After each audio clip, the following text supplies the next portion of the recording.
வண்டியில் ஒரு கம்ப்ளைண்ட் இருக்குது. இப்போ அந்த வண்டியை ஆன் பண்ணோம்னா மீட்டர் லைன் ஃபுல்லாகவே வருது. ஆனால் மற்றபடி ஹார்னு, இண்டிகேட்டு, செல்ஃபு எதுவுமே ஒர்க் ஆகலை.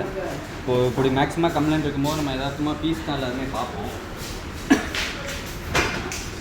இங்கே பீஸ் பார்க்கும்போது எல்லா பீஸுமே நல்லா இருக்குது. எந்த பீஸுமே கம்ப்ளைண்ட்டில் ஏதாவது வயர் ஏதாவது கம்ப்ளைண்ட் இருக்குமான்னு சொல்லி பார்த்தா அதுவும் ஒன்றும் கிடையாது.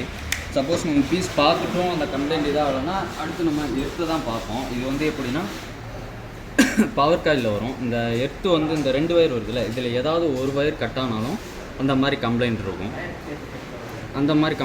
ஆனால் இப்போது இதுவுமே கட் ஆகலை, எந்த பிரச்சனையும் இல்லை. நம்ம எலி நண்பர் ஏதாவது விளையாண்டுருக்காரு வச்சுருக்காருன்னு சொல்லி பார்த்தா அதுவுமே இல்லை. ஆனால் இதே மாதிரி கம்ப்ளைண்ட் இருக்கும்போது நான் ஃபுல்லாக எல்லாத்தையுமே பிரித்து பார்த்துட்டேன். ஆனால் வண்டி வந்து பார்த்திங்கன்னா மொத்தமே 3000 கிலோமீட்டர் தான் ஓடி இருக்குது. அப்படின்றான்.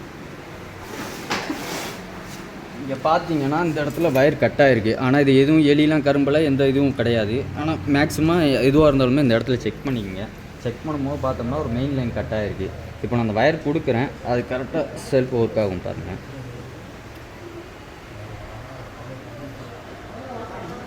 என்ன கட்டானதில் பாதி வயரை காணும், அதுதான் எங்கிட்டு போச்சுன்னு தெரில. அதை நான் அப்புறமாட்டி தேடி கண்டுபிடிச்சி உங்களுக்கு அடுத்த வீடியோ போடுறேன். இப்போ லைன் கொடுத்தாச்சு. இப்போ பாருங்கள் சாவியான எல்லாமே ஓகே.